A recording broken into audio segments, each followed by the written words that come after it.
All right, we are back with another Lock It Up with Kurtz podcast. John Kurtz, former K-State wide receiver and birthday boy this week, Aaron Lockett here on the podcast. And we have a fun game to talk about as K-State blitzed Stanford 24-7 in the season opener at AT&T Stadium in Arlington.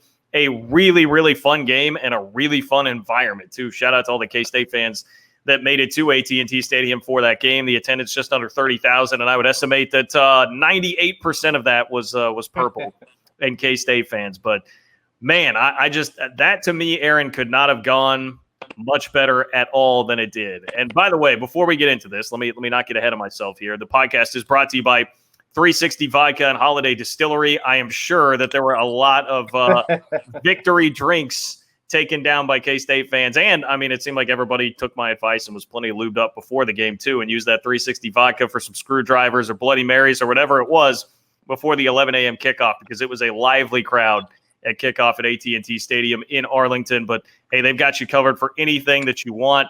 Craft cocktails, batch drinks, infusions. 360 Vodka has your drink of choice covered. Make sure to take that out to Bill Snyder Family Stadium for the first home game with full capacity since 2019 coming up this weekend. But like I said, Aaron, I don't know that could have gone much better. I was very impressed with the attendance.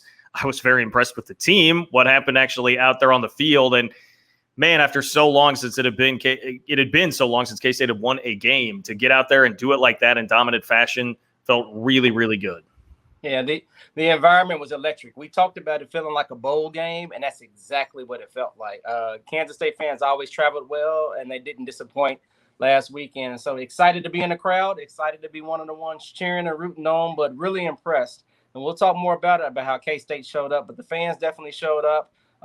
Great to see a lot of former players. It's just you forget that camaraderie that you miss in the locker room. And so had a chance to chat with Terry Pierce, talk to DeMarcus Fagans, talk to Jerry McLeod. I mean, it was just awesome. Josh Buell, and I missed a ton, right? I missed Frank Hernandez. I missed Jeff Kelly. I know those guys was in the crowd as well, but it was just nice to be around Joe Gordon.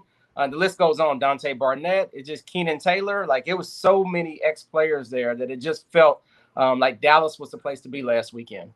Yeah, that's really cool. And man, K-State back in the day, and still now, they recruit Texas quite a bit. But when Bill Snyder was there and you were there, a lot of Texas guys.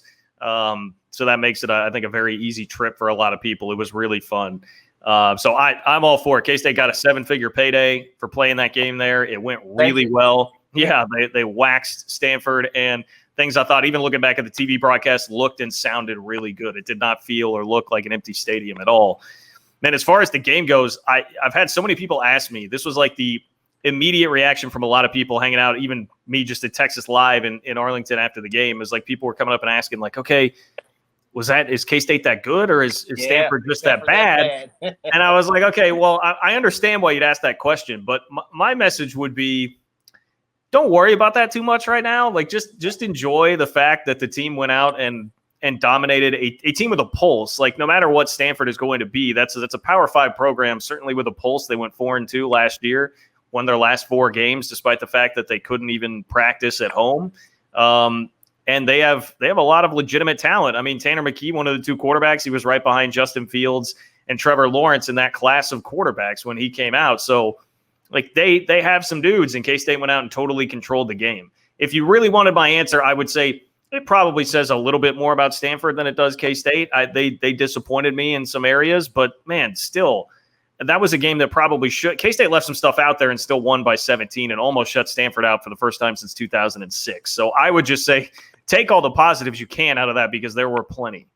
Yeah, the execution I thought was really well. I thought they came in with the emotion and the energy.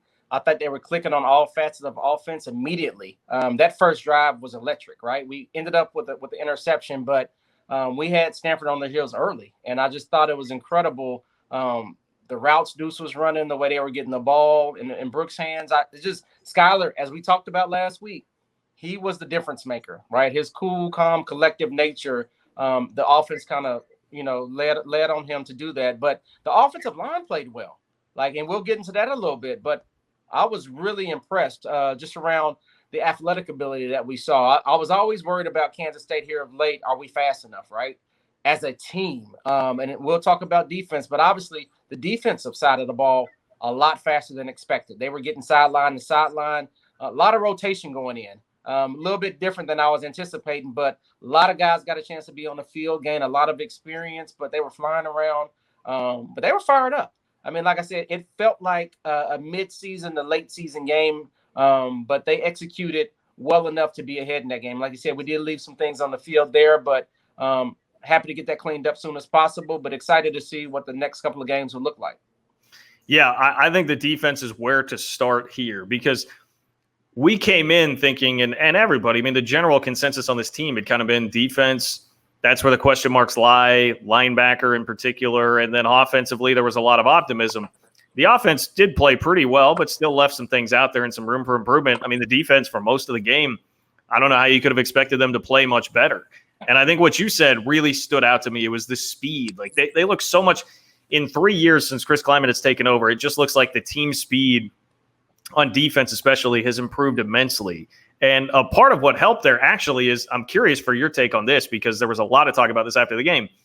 Chris Kleiman had kind of covertly, or I don't know if that's the right word, but like he had covered up throughout the entire offseason and hit it pretty well that they were experimenting with using a 3-man front and going like 3-3-5 defensively. And I do remember hearing that, and we asked some questions about it in press conferences and got, pretty coach speak coy answers. And then bam, all of a sudden you got out there and it's a 3-man front for most of the game against Stanford. They had extra linebackers, extra safeties, nickels out on the field. And that I think also helps make the defense look faster. And clearly Stanford was not ready for that.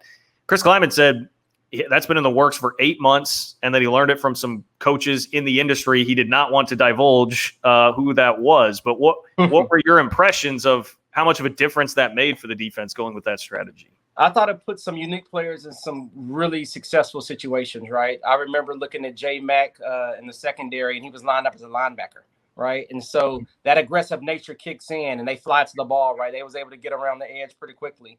I thought the corners played well, right? I thought they shed the blocks and came up and made tackles. And so as Stanford tried to go east and west with the football sometimes, we were able to meet them on the edge. And so I thought that was big. And like you said, the 3-man front at times – didn't get as much pressure as you want out of that 3-man front when you talk about rushing the quarterback, but we did have enough on the back end to be able to cover whatever balls they threw. And there was a couple of balls they threw on the fade routes that were back shoulder throws, hard to play sometimes, but we were right there. They came up with about 3 or 4 of those on third down. So those were big plays for them, move the chains. But for the most part, the secondary, I was really impressed with. That's what I was really focused on. Yeast played well, you know. They robbed him of a pick with a penalty, but he was in the right place at the right time, caught the ball well. I like to see turnovers, right? That changes field position, changes the game immediately. But being a new player within a new team in a new environment is hard sometimes, and those guys did it pretty flawlessly. I would agree, and I mean, Julius Brents, I thought he's the most heralded of those guys and the most hype, and you can definitely see the size and length and ability. Because really the only time that you even could say, well, he wasn't that he messed up, I guess more or less is what you said. It was just like a perfect throw, back shoulder throw, and he was right there in position. I mean, it just felt like they were always right there. It was a matter of Stanford hit a couple of really nice throws. And so I'm glad to hear you say that, I guess, long story short, to kind of back that up, because that was my opinion watching it. Is it's like, I don't know that they could have done much better. Obviously, I guess make a better play on the ball, but sometimes you really can't if a back shoulder throw is executed well. Boye played outstanding. They didn't challenge him much. Stubblefield, great PBU on the inside slot. Big time play, right? Turned the head, got there. Gardner almost with the pick 6 towards the end of the game. And like you said, if you just look at the way these guys play, like, they put themselves in positions to be successful. A lot of one-on-one coverage, a lot of man-to-man, and I thought they actually did extremely well. Like I said, J Mack forced fumble. I mean, they all had their times where they made plays from a secondary standpoint. And then you look at the Wayne Jones come in, and like you said, they get in them linebacker situations. We just look faster across the board, and I felt pretty comfortable from a defensive perspective, but I didn't really feel challenged at all. And as we said, Stanford may not be the Stanford of old, but obviously there's pretty good talent on Stanford. Just being a Pac-12 team, they've always got some big-time talent around their tight ends. And so I think we did a good job of just slowing Stanford down to where they feel like they couldn't make the plays they wanted to make. Yeah, and I'm going to throw in one more name here, and this is a linebacker, which They took a lot of heat and question marks and criticism going into the season, but I thought Daniel Green played really well. And Chris Kleiman today at his press conference, I asked him, hey, who stood out and really popped on film when you threw on that film defensively? And he, without hesitation, he said Daniel Green. He was like, Daniel Green. Yeah. And that's exciting. That's enticing, because if there's a spot where you wanted somebody to step up and show the ability to be like an all Big 12 player, it's linebacker. Mm-hmm. Daniel Green's a former 4-star recruit, so you would think, more so than other guys on the roster, like he's got that kind of talent in him. And that appeared to be a guy that was playing with a different sort of motor than we've seen in the past. What's interesting to me, when the game was over, had a chance to go down and meet some of the players after the game and talk to their families.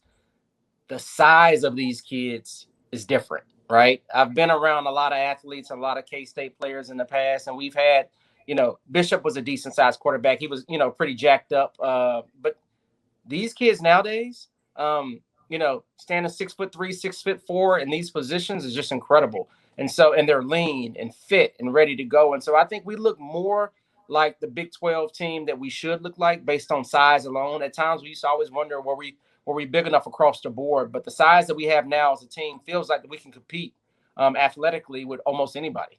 Yeah, I said to somebody at the game, I was like, if you took a neutral observer and you said, like, hey, which of these two teams is more talented, more athletic, like, you wouldn't have really been able to tell much of a difference there or anything. You would just look at it and say, well, K-State looks a lot faster. So that's a good thing, and that shows that the recruiting has improved. And also, I think the other thing is, there's been a lot of love for Tremaine Carroll, who's the new strength and conditioning coach that came in.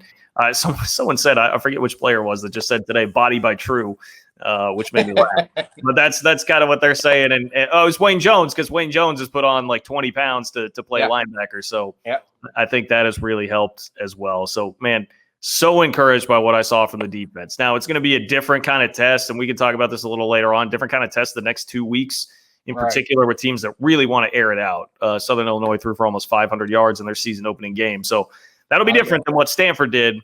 But still, for right now, all signs pointing in the positive direction for the defense there. You know who I'm interested to see going forward? I'm going to call them TE0 is what I'm going to call them. Tight end, that's a spot. We talked about using that as a safety valve. TE0 has a chance to be a big-time player for us. Like you said, as he gets comfortable with the offense, continue making those plays. One of those catches he made on the sideline was incredible. At that size, to be able to stretch out and catch the ball. And I even saw him come off the field one time, and he said body by True, and I saw True run up on him and catch him and say, hey, let's go. You're back in it. You're all right. Let's go. And so it's that type of motivation between True and Joe Hall. What they do on the sideline is the game within the game. People don't get a chance to see that, but those gentlemen are out there motivating these kids to continue to do what they're doing on the field. And I think those are the things that are going to help us when we get in those tight games. Yeah, look, Daniel Matterbaby, man, coming off the bus, like you said, like he looks the part. And I was excited to see him get involved in the offense.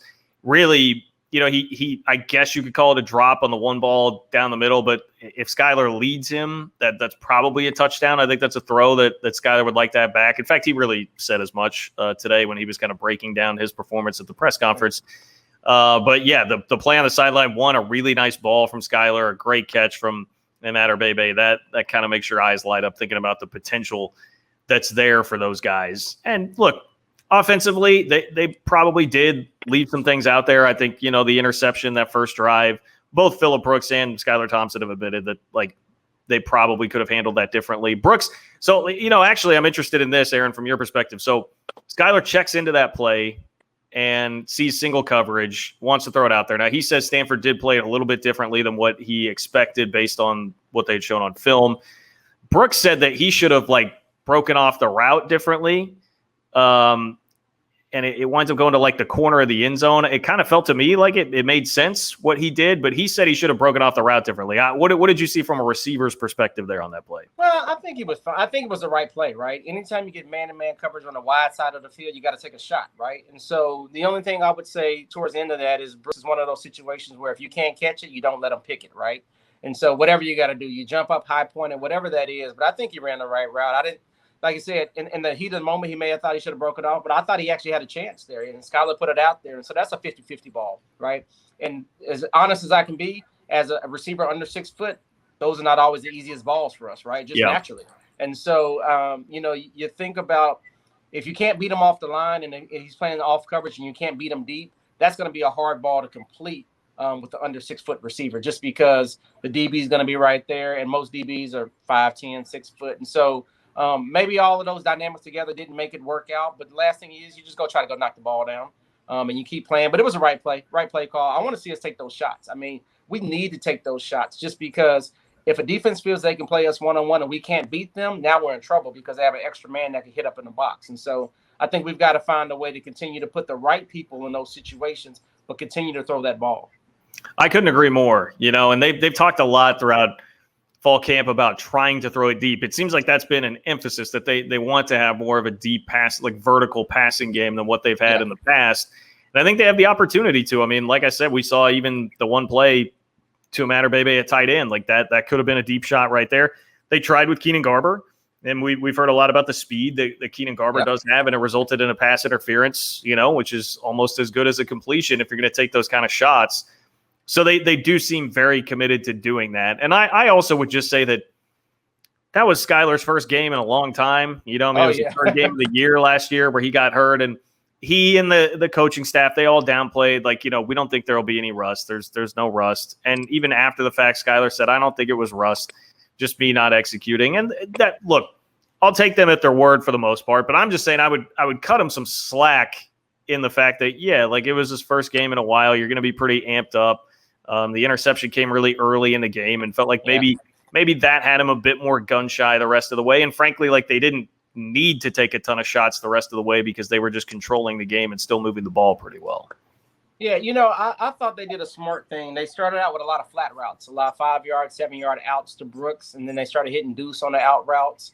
I want to see them, throw it a little bit deeper, but like you said, you didn't need to that game, right? And so when you think about it, you want to play to how the game is going, but we got a chance to see Deuce get loose as expected, right? Yeah. And he looks as advertised, hit the hole, hit a cut, and was gone. And so excited to see Deuce continue to play the way that he's been playing since he started there at K-State. And so for me, getting the tight end involved is going to open up everybody else, right? And so we got a chance to see Tyrone Howell get out there and catch a stop route, even though it called back by a penalty. Just getting the experience and that exposure when those times come around, I think that's it. And then, like I said, if we continue to share the ball, Skylar's going to get more comfortable.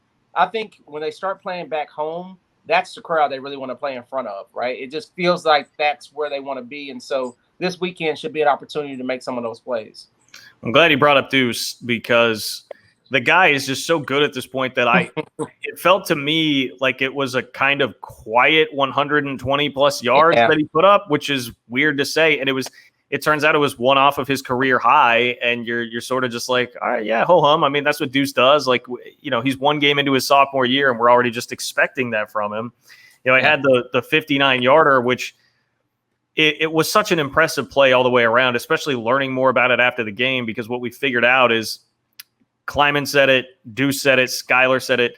That was all scouting. So they had figured out from a game last year on film that somebody had success with, and I can't remember if they said it was like inside zone or what the specific run play was, but they saw that Stanford in 3rd and long situations was burned a couple of times by somebody last year on film because they weren't protecting enough, like right up the middle like that, and sending a blitz from the edge and a pass rush from the edge, and clearly thinking about the passing game on 3rd and long. So that was all scouting. That was all. They had that scouted out. They had the perfect moment to go out there and execute it, and bam, it turns into a 59-yard touchdown. Now, you still have to have the player that can go execute it, and obviously Deuce is that guy. But that's the perfect example there of everything coming together with all the preparation that you put in for the week before, and then it goes out and works like that. So I don't know, how often does that happen? How often is it that you scout something out like that and just hit it perfectly? Well, it happens more than you think. I think, with the amount of film that we watch as athletes, you see certain scenarios and they have it all broken down, right? 2nd and long, 2nd and short, 3rd and long, 3rd and short. If you're on our side of the 50 or if you're in scoring zone, all red zone, all of that matters. And so really on 3rd and long, people call it a safe play, right? It's like, okay, you're playing for field position. If you don't get the first down, you'll get a couple of yards, you'll kick it, you'll punt, and then you'll turn around and play defense. But for Deuce, we talked about this earlier. We got to get him in space on one-on-one situations. And he beat the safety to the spot, made one cut, and from there, it was gone. And so I think that's important for Kansas State to continue to find out scenarios and ways to get him in space against certain defenders where he can showcase his skills. And then, like I said, the speed is there, right? He's fast enough to take it the distance. And so I was just excited to see him just because you never know how your sophomore year comes, right? You never know how it starts out. And I think that he just started out with a bang. And so the confidence is there. The team's behind him. He's just one of our key players that we got to keep giving the ball to. You know, the other thing I really like seeing from the offense is utilizing Malik Knowles in a variety of ways, which is not just throwing in the ball, which, first of all, he caught a pass and dragged defenders for 7 or 8 yards, which that's awesome to see, because you think of Malik as being – he's been injured. Like, so you think of a tall, skinny receiver who's been kind of frail throughout his career, but he didn't look any part of that in the game, looked very engaged. Obviously, he stayed healthy, and then a couple explosive plays in the running game. You know, they give it to him in the jet sweep, or they'll line him up, like kind of split back in the shotgun and give him the ball. I love that, and we've seen that work a bunch of times. He had a touchdown against Baylor doing that. He also had the Texas game 2 years ago in 2019. He was lined up in the backfield and they got him out just in the flat and a one-on-one move, and he's gone for a touchdown. Like, they can do a lot with that, with his athleticism, and it works. You know, there wasn't like the huge home run, but there were a lot of doubles out there for Malik Knowles, which were very effective for the offense. Malik Knowles will be a deep threat for us. Like, he has that knack, right? It's just going to be getting the chemistry down with Skylar in the game setting. They may have it at practice, but actually in a game setting. But when you look at his physique, the way he's built for speed. And so it's not surprising to see him on the jet sweeps, get around the edge. Tough, right? He runs through tackles and he keeps getting the additional yards. And so now what we've got to do is we got to get him back comfortable to where we get him in space, hit him on some slants, hit him on some fade routes, get him the ball to where he feels like, okay, now I can dominate from a receiver standpoint. And so it's just the repetition, just getting them reps out there to where he feels comfortable. But the skills is there. Like I said, the talent is there. The confidence is there. And I'm excited to see where it can go. But he is definitely one that's going to open up the offense. And like I said, Brooks on the back end side, Brooks is fit for a slot guy. Like, he is making the plays you need to make. Caught the ball comfortably, looked great on punt returns. Talked to him after the game, and he was like, I've been doing this. I'm comfortable. I'm ready to go. And so I like the confidence that I'm hearing about the Kansas State players, just because you see it from a distance, but when you talk to them, they've got that swag and that itch, and that's what you really need to be successful. And so, you know, these next couple of games, we'll see how it translates, right? Consistency is always the biggest thing, but they're ready for Big 12 play based on how they looked initially, right? Yes, there's things you can clean up, and they gave up some balls on defense they didn't want to give up, but ultimately they had turnovers, right? They got 2 picks, almost 3, almost 4, actually. Forced a fumble. Like, there are some things that we did from a defensive standpoint where they should be able to build upon. And so, like I said, excited to see them. I talked about the rotation earlier. That was interesting to me, right? And I was talking to Dante Barnett about this, right?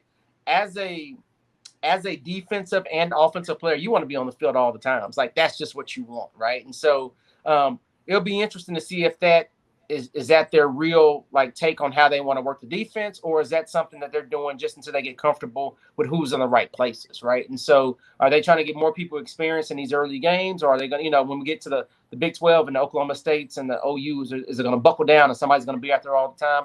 Those are things we'll wait to see. But that's one thing I noticed is that, second and third, you had almost, 7 guys coming in and out. And maybe they were packages, but it worked for that game. And so it'll be interesting to see what that looks like long-term during the season. Yeah, they played 57 players by halftime.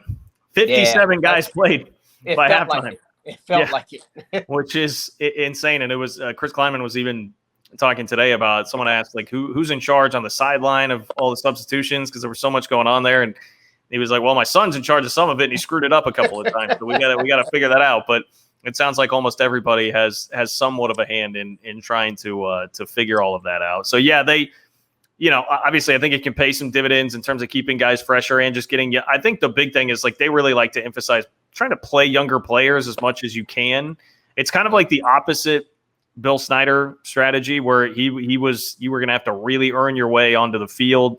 They're much more like, hey, let me try and get a guy a couple of snaps, which defensively that worked a ton. They were on the field more. Offensively, there wasn't as much of a chance to do that because they ran 45 plays. That to me is another crazy stat after the game. The offense only ran 45 plays. So I had someone asking me today, like, where was Jacardier Wright? And I was like, well, I mean, he had a couple of snaps, but there weren't many to go around offensively just because they didn't need to. When you run 45 plays, some of these spread offenses, sometimes you're running like upwards of 80 to 90 plays in a game, and there were only 45 for K-State. Yeah, and maybe that's why I feel funny about it, because it's not the Bill Snyder way, right? And so It's just like, for me, it's like, why are you taking me out? Like, what's the problem here? But I do understand trying to get some reps early on. The only thing that could be the downside of that is just you got to get a flow of the game. You've got to, and so when you're in the game, if you feel like you're going to be taken out immediately, then that's hard sometimes. But obviously, this is a new generation. They do it in practice, and so the guys are probably comfortable with it, and so it works for this team.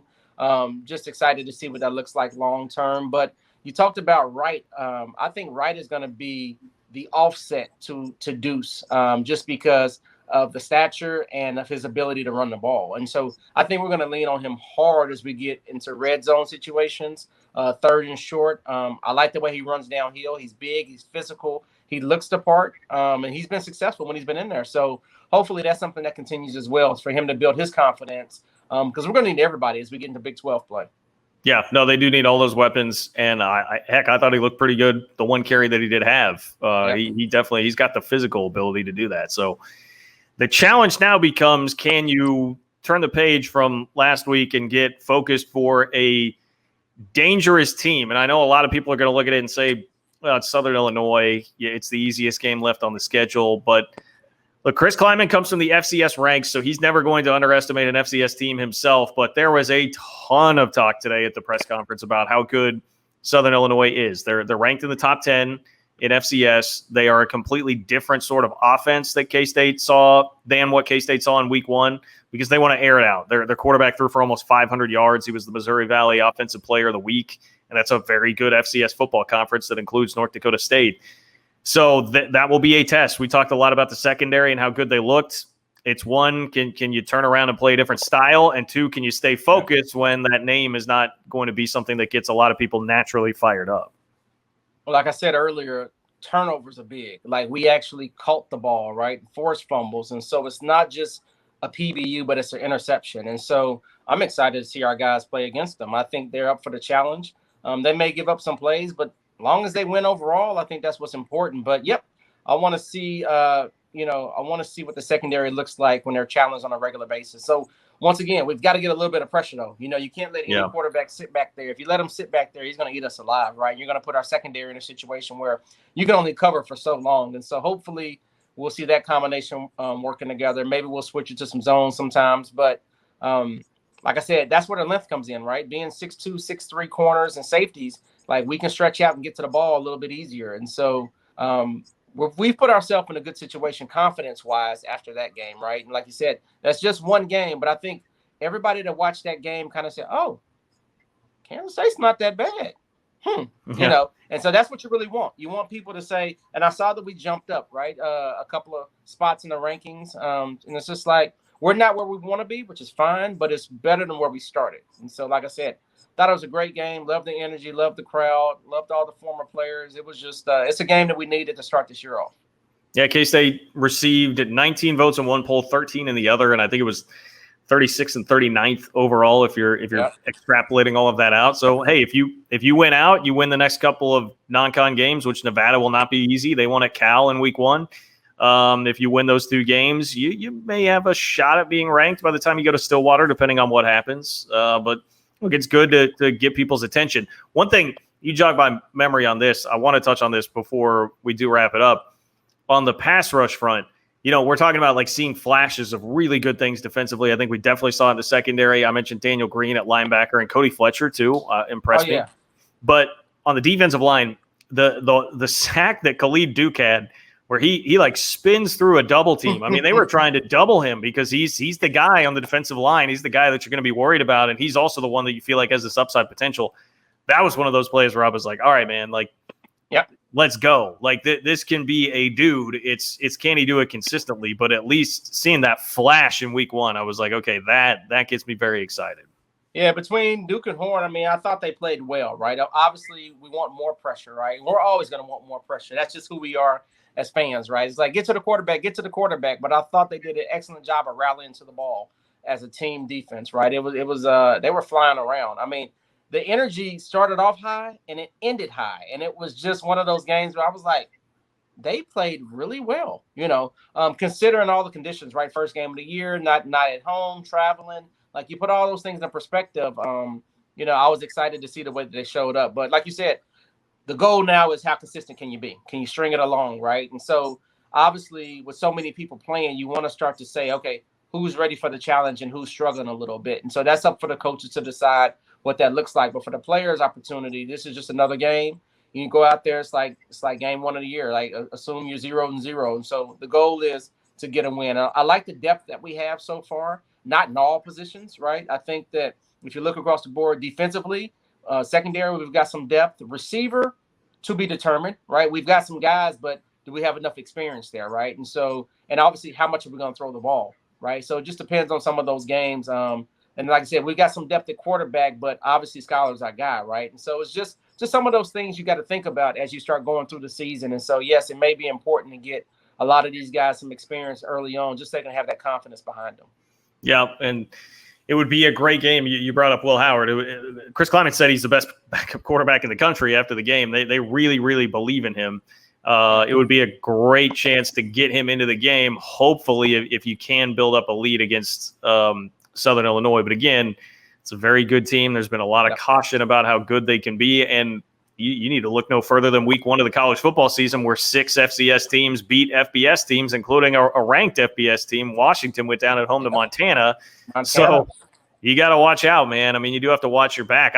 You played a lot of those games, Aaron. Back in your day, Bill Snyder took a lot of grief for his scheduling tactics, right? You guys played a lot of Louisiana Techs, Northeast Louisiana's, all that stuff. I mean, that's not an easy thing always to get yourself locked in for that kind of a game.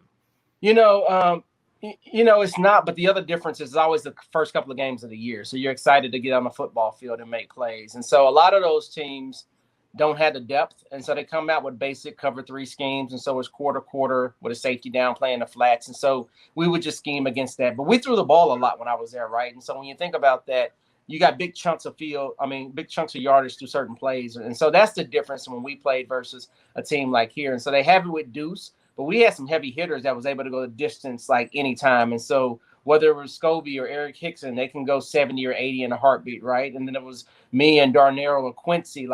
Because of that, we would have 60 and 70-yard bombs all the time, right? And so that was exciting to us. We've got to get that on our offense consistently to where we have a number of players that can go the distance. And so once you get that, then those games become a little easier to manage. But if you're playing every down and every series, hoping not to make a turnover and just methodically go down the field, that's hard sometimes. And so we find ourselves in some of those tough situations. But we talk about it. The biggest name of the game to me is speed. If you got speed on offense and or defense, you change the game. And so I think that's something that we've gotten better here of late. And so I'm excited to see that speed continue to grow. Yeah, hopefully see it roll all over on Saturday at Bill Snyder Family Stadium. Late kickoff, 6 o'clock kickoff for that game. So you will have all sorts of time to drink plenty of 360 vodka from Holiday Distillery leading up to the game. Definitely do that. Get out and tailgate. Enjoy the atmosphere and the experience at Bill Snyder Family Stadium. I know both of us will be there on Saturday. So, Aaron, before we wrap it up, any final thoughts here heading into Southern Illinois this week? I told you I'm a wideout. I want to see more passing yards. I want to see Malik Knowles. I want to see Brooks. I want to see Howe. I want to see Landrops.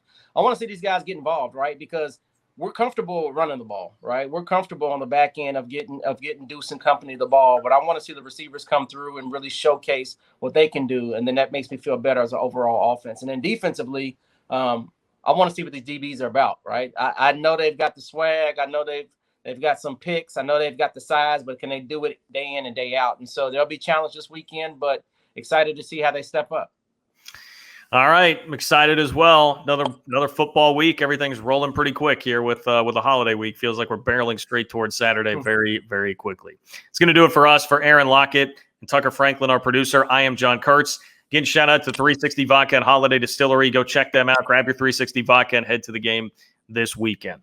That's another Lock It Up with Kurtz podcast. We will talk to you next week, hopefully after another Wildcat victory.